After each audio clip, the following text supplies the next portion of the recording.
Good morning. This is Jason Dean coming live at you again for another Film Fanatic show. Hope everyone's doing good. It is Tuesday, or actually Wednesday at 9:28. It is another overcasty day. Kind of back into the bad weather mode. It's I don't know. This weather this year has been pretty sucky to say the least, but it is what it is. So yeah, I've been back to a little bit more of a regular schedule here at Film Fanatic headquarters. Back to a little bit more of a normal schedule where I try to do a video every day. I've been kind of doing videos of where I've been recording them and setting them up as premieres in the future, trying to break up the variety, trying to, always trying to bring some variety to this channel, trying to eventually get back into doing interviews. I haven't done any interviews in a really long time, and I just haven't. Well, in one regard, I just haven't put any effort. It takes a while to set up interviews, so I just haven't really put any effort to do that. I've had some ideas along the way, but just haven't really pursued it too much. And then the other main reason is just didn't really have the time to do that. It takes a little bit of finagling to set up interviews, especially with people who are part of the industry. I've done a couple of bigger shows, and that is a little bit more. Obviously, it's a little bit more involved around with scheduling and all those kinds of things. But being that I am back to a little bit more of a well, I'm back to my normal schedule for the most part now that the summer season is pretty much over. I have a little bit more time to do things like trying to set up interviews, for example, for this channel. So, at some point I'm going to be doing that. I've been really enjoying doing the videos, and that's been kind of satisfying. That's been giving me a lot of fulfillment to just have that as a thing. But I've been setting up videos of where I've been trying to do new videos all the time, but setting them up as premieres. And in certain movies, I am covering that I've been buying. I'm kind of setting them up and uploading them right away, and then promoting them that way. So it's very cool. I really appreciate. There's been a whole slew of some new folks who have subscribed to the channel. Again, like I always say, I love it when people comment on these videos. That is super cool and super awesome. I had one person, a new subscriber, which was pretty funny, and I can't remember what the show was that I was doing, but he subscribed and I guess likes the channel for what it is. But he basically said I talked too much in the beginning of this particular video. I revealed too many personal things about myself. Well, that's fine. That's fine. I guess I'm totally open to criticism, and I love hearing feedback about things that I'm involved in. I don't think I have a stick in my ass about that. I always look at things as a work in progress. But that that kind of comment I feel like is like, I don't know, a little bit silly and a little bit ridiculous. And there's a thousand other people that have channels on YouTube, so you can go watch them. But if you think it's too personal, I don't get into any personal things. I see many things on YouTube, including obviously film videos of where people make lots of noise or even try to get subscribers by outwardly attacking films and attacking directors. To we're trying to make things as salacious as possible. And to me, that's that's kind of awful. And that's a thing of why one of the reasons I don't like YouTube. I try to keep things pretty positive for the most part, and I'm always talking about music and film and how they are an integral part of who I am personally, how they inspire me, and all those things that involves. And I feel like when people use their channel to kind of get clicks and videos or get likes and get people commenting because I want to like kind of create this like car accident scenario. I feel like that's, I don't know, to a degree it's kind of toxic, but that to me is more like trying to get your personal feelings involved. And so if this guy doesn't think I talk too much about my personal life, that's fine. That's fine. Um, but anyway, so I've been doing this new series, and it's been moving along right along. I think I have a pretty decent amount, but I've been lately on the side. I've been doing two kinds of things at the same time.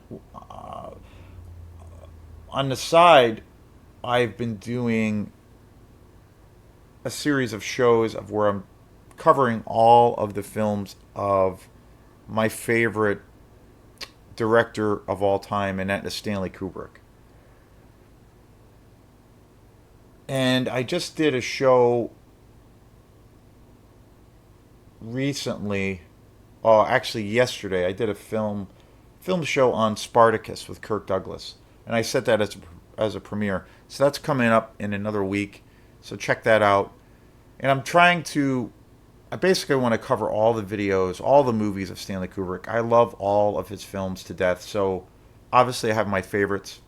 So that's been a lot of fun. I've been going through each movie.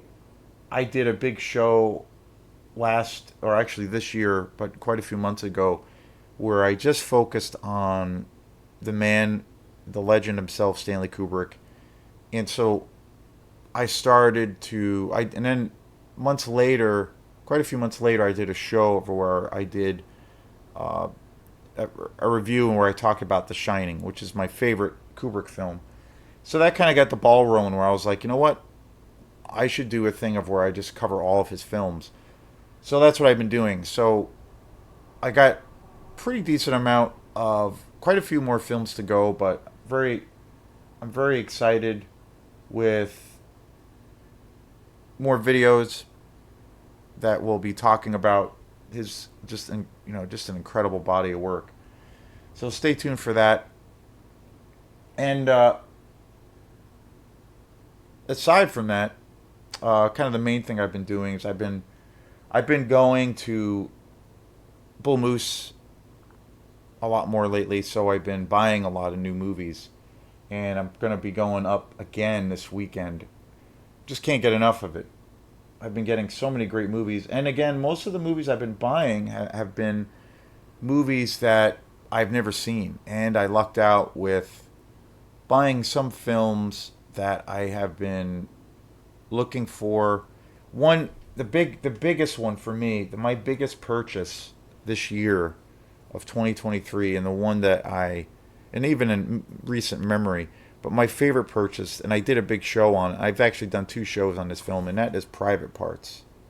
Um, One of my favorite sleazy, super, it's such a bizarre exploitation movie, but I love this movie to death. It's one of my favorite kind of horror exploitation movies.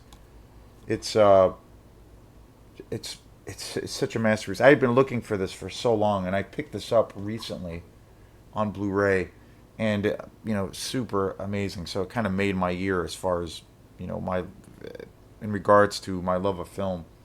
So I did two shows on Private Parts. I had done a back when I was just doing shows on Facebook. I did a show on Private Parts where I've for a long time I've only had it on VHS. That's the only time I've seen it. I've never even seen it on DVD. And again, I've seen that movie so many times and I love it. And I had been looking for Private Parts on Blu-ray for quite a few years actually, and I have never come across it. I came across a couple of DVDs, a couple of DVD versions of it, and then also I did come across a Blu-ray version, but they were pretty much like your standard versions of the films. they didn't have any special features, so I was like, I don't know. And then I lucked out by actually going to Blue Moose recently, and they had private parts there, but it was actually a collector's edition with a bunch of cool special features, and it's amazing. So amazing. Um, and so lately I've been covering movies, and I did a second show on private parts of where I talked about just finally getting it on Blu-ray. So just fabulous.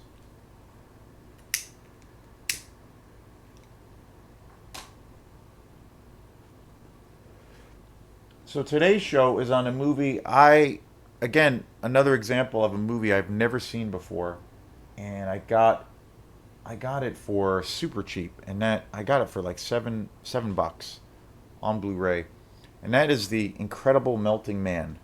Um, and wow, amazing, amazing movie.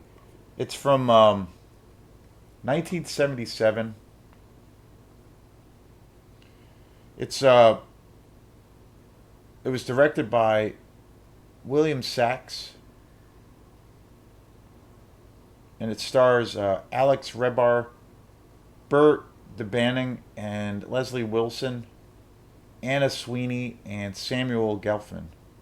This movie is just incredible. The whole premise of this movie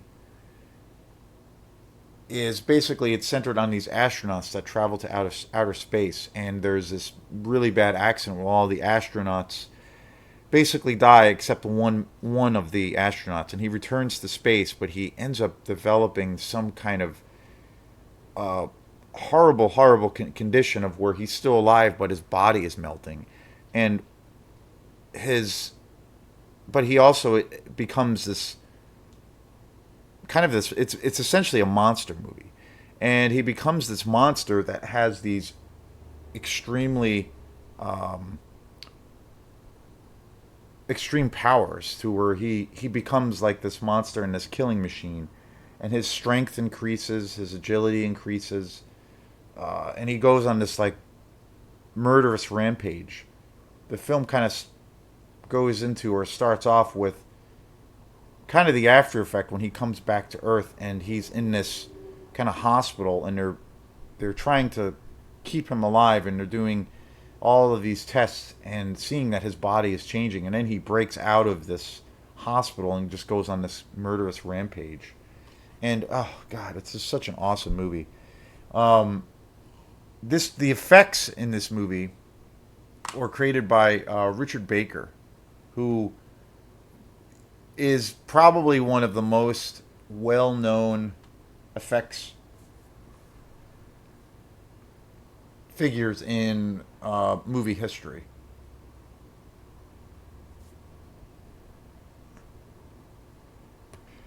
And Rick Baker is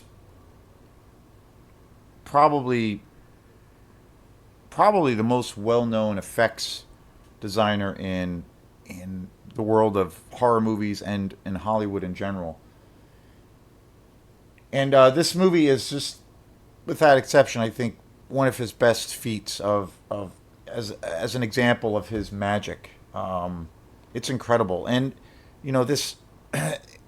It's amazing that this came out in '77. It's um, so ahead of its time, and it's a really great example. I'm a huge David Cronenberg fan, and he's kind of the guy that started the whole like extreme body horror kind of aesthetic in films. But this movie really has that kind of vibe. It's very much steeped in the world of like body horror. It's his the incredible shrinking man's actual like kind of transformation into this blobby kind of form is pretty amazing. I mean, it's something to be seen, especially the when you get to the climax of the film. It's just so awesome. I mean, and to think that this stuff was done in '77 is just like staggering. So, and this movie is like pure '70s kind of like exploitation. It's uber low budget. It's pretty cheesy, but it's just great. It's just, you know, and again, this is why this is a prime time example of why I love why the 70s, why the 70s is my favorite decade. It's just great. I mean, it's to me, there's great movies that come out now. You know, I think, for example, this year, a movie that I really, really thought was pretty amazing, which was directed by Brandon Cronenberg, David Cronenberg's son. Getting back to Cronenberg, Affinity Pool with Mia Goth, which is just a mind blowing movie, and that just came out this year. I really want to get that. I need to get that on Blu-ray, but that movie is just insane. Speaking of body horror, it's super graphic and just really disturbing. And that came out this year, and that movie is just amazing. And I try to stay up on new movies. Other movies that I really thought were pretty amazing that came out this year was Black Phone with Ethan Hawke. As far as horror movies go, as far as horror movies are concerned, just an incredible movie. And of course, through the 90s and just, the 80s, especially, I mean, the 80s was one of the, probably the golden decade for all the amazing slasher films that came out. And, but I always go back to movies that came out in the 70s. I don't know what it is.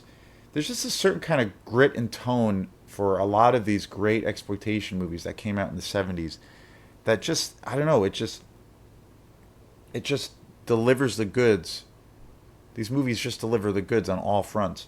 And then also, since I've been buying more and more movies, I've been getting even older films. I've been getting movies from the 60s and even the 50s. But yeah, it's amazing. And I've kind of always felt that way even before I became an avid collector or buyer of films, especially with Blu-rays. I've kind of always had that. I've kind of always been drawn to the 70s that way. I've always thought that, you know, it was just an amazing period. A lot of my, some of the best directors all put out some of their best work. Brian De Palma and,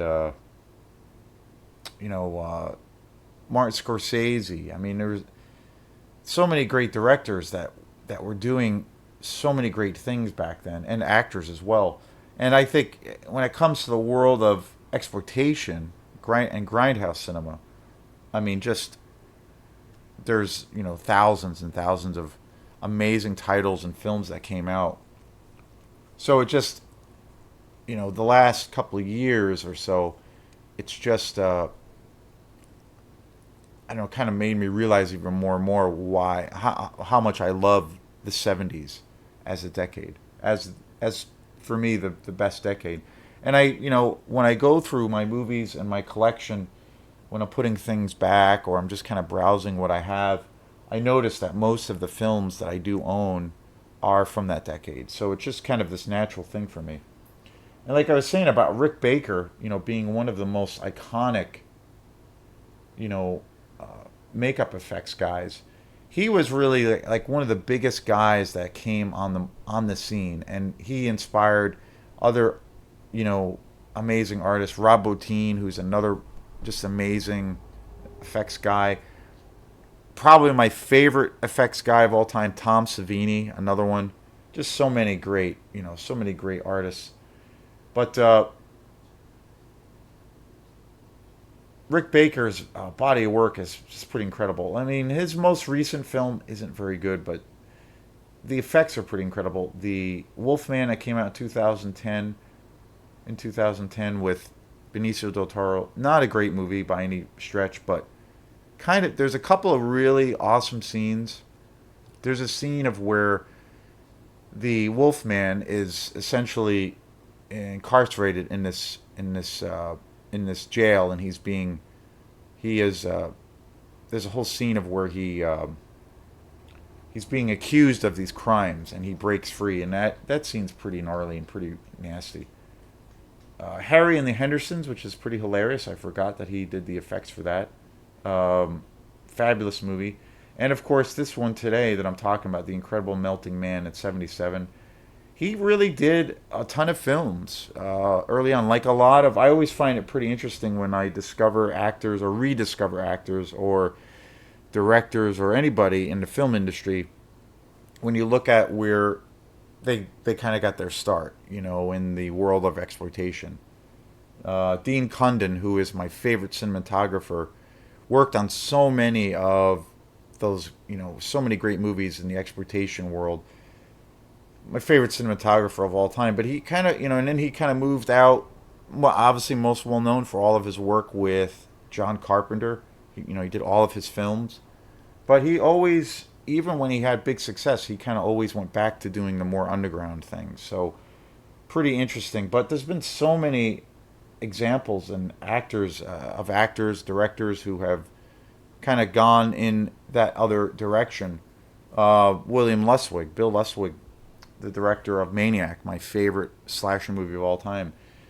He, started off in the grindhouse cinema, but then also, kind of moved into more commercial films. So, but Rick Baker is a pretty big example of someone who, kind of making that transition, but then also going back to where they kind of initially started. He also worked on the effects for a movie called Schlock in 1973. He also did the Tim Burton remake of The Planet of the Apes in 2001, which I don't really like that movie at all. I kind of feel like that movie. At that point, I was so in love with the work of Tim Burton, and his early work, of course, is just amazing and just iconic. But I kind of feel like, and again, these are just my opinions, but I kind of feel that was kind of the beginning of the end of his career. He's still going and he's still putting out movies, but it is what it is. But I kind of feel like his career really took a turn for the worst when he did Planet of the Apes. I don't know what, everything went askew. I'm not sure what happened. The effects are okay in that film, but you can't beat the original. He also, Rick Baker went on to do Men in Black in 2003. He also worked on Thriller, Michael Jackson, amazing. Men in Black 2, he also did the original Men in Black in 97. Kentucky Fried Movie, which is just an amazing movie. That's a movie I need to talk about and do a show on. Such an awesome exploitation movie. He did the King Kong film by Peter Jackson in 2005. He also did Mighty Joe Young. Videodrome, David Cronenberg, amazing, amazing movie. Probably his most well-known film is The Nutty Professor with Eddie Murphy, which is pretty funny. He also did How the Grinch Stole Christmas with Jim Carrey. Um, yeah, so many movies. The Nutty Professor too. So he kind of went back and forth for years. He's kind of settled into becoming more of a Hollywood figure, but he kind of ping ponged back and forth into, he worked in the exploitation world and then had some big success, but then went into the commercial world. But then he also went back. He would go back into the world of exploitation. So it was kind of interesting, kind of an interesting journey. But without a doubt, one of the most influential, if not the most influential, effects, um, you know, designer in the world of movies. This Blu-ray is pretty amazing too. Like there's a bunch of special features that I just watched this last night, and I just started watching some of the special features. There's a really great interview with Rick Baker, so I need to start watching that and finish that up. But oh god, the transfer of this on Blu-ray, the remastering of the picture is just incredible. Super cool, super cool. Um, William Sachs he was an American or is an American film director, producer, and writer. Um, he's worked on lots of different films. Galaxina in 1980, which I've never seen. Spooky House in 2002. Van Nuys Boulevard in 79. The Last Hour in 91. Hot Chili in 1985, Judgment in 1992. He primarily worked on a lot of low budget films. There is no there is number 13 in 74, which looks pretty awesome. Exterminator 2, which is another like kind of horror exploitation movie. South of Hell Mountain, Secrets of the Gods in 77. But I he as William Sachs is very new to me. I haven't seen any of his films. This is the first movie of his that I've seen. So very very cool. So I will be on the lookout for some of these other films, especially his older films from the 70s. Um, Very very cool. But I highly recommend this movie. And again, my two favorite genres that I always talk about are is horror and also science fiction. And especially when you have horror and science fiction combined, to me it's the ultimate match made in heaven or in hell. And this is a wonderful sci-fi movie. It's so great. It's and it again. It's super campy. It's pretty cheesy.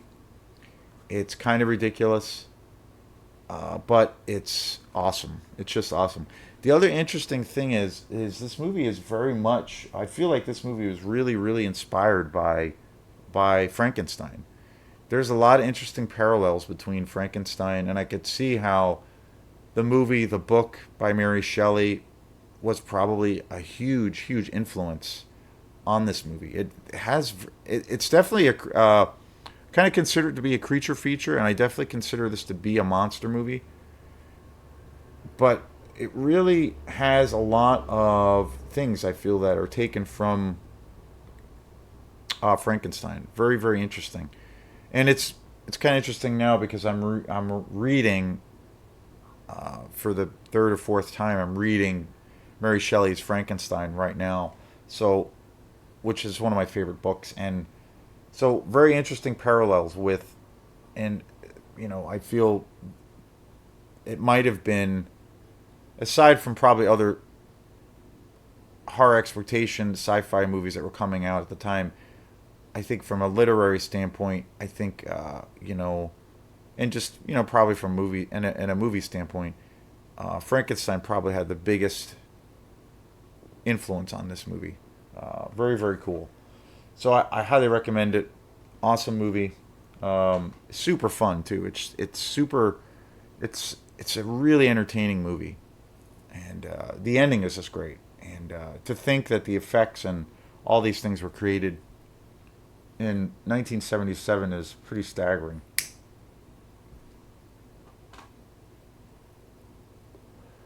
Can't recommend it enough. So this is Jason Dean.